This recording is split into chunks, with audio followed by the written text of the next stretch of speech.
The Fort Point Channel neighborhood is bordered by the waterway on the west, Summer Street to the north, West 2nd Street to the south, as well as Bypass Road to the east. The Seaport District has a significant place in American history, as it was the site of the Boston Tea Party. In the 1830s, the neighborhood's wharfs and warehouses stored vast quantities of sugar and molasses, as well as items used in the local shipbuilding trade. The Fort Point neighborhood got its name from the old colonial fort that used to stand there. Since then, the entire neighborhood had been developed and transitioned in a variety of ways.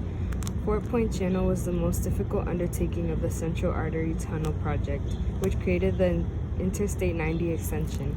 Since then, the channel has experienced great change. Cleaner water, parks, public docks, hotels, and restaurants have appeared among the historic bridges, buildings, and Gillette's 30 mg a day cooling system.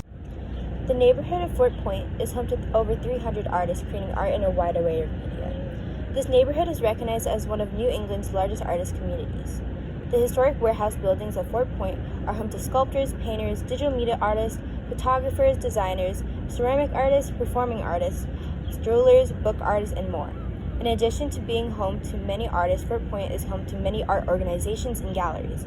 However, the neighborhood's gentrification has brought down many aspiring artists as well as many aspiring doctors and lawyers. The Roseway started as a fishing trip, but was later used as the military tool that led the first naval district ships through minefields and anti-submarine netting during World War II. It is now stationed in Boston Harbor and is open to visitors. These are the Janina Poseidon sea drones. We use these with Save the Harbor as an educational tool to talk about marine life and keeping our harbor clean. We sent the drones beneath the surface and sent them to search below the docks on the harbor floor. We explored the underwater terrain and found wildlife such as fish, crabs, jellyfish, and algae. However, we also found plastic bottles, bags, and much more. It is important to keep our harbor clean to protect the marine life that lives there. Trash, such as various plastics, can harm marine wildlife, therefore leading to more wildlife death. Drones are new to Save the Harbor and will serve as a resource to learn more about life underwater in Boston. We looked closely at the pier to see different varieties of seaweed and algae. The drone can dive up to 2 meters per second and can reach a total depth of about 120 meters. Last year at Save the Harbor, we boarded kayaks and went around the Fort Point Channel collecting trash. Trash can either be thrown into the water or left behind and swept into it. We talked to a man who had been actually doing something similar, collecting trash, who had found a few buckets worth of garbage. It is important to take care of our community by disposing of trash properly in garbage and recycling bins.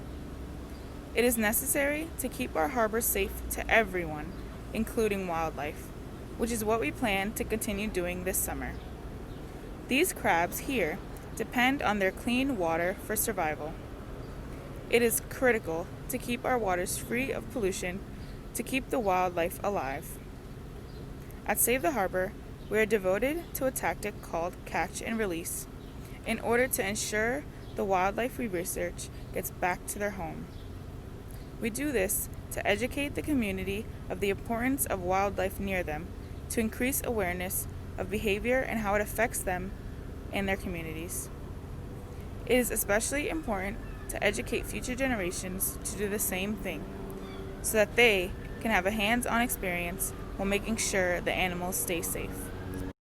At Save the Harbor, Save the Bay, we work to educate and help our community by exploring the topic of environmental science, whether it is teaching students how to fish or picking up trash at the Fort Point Channel.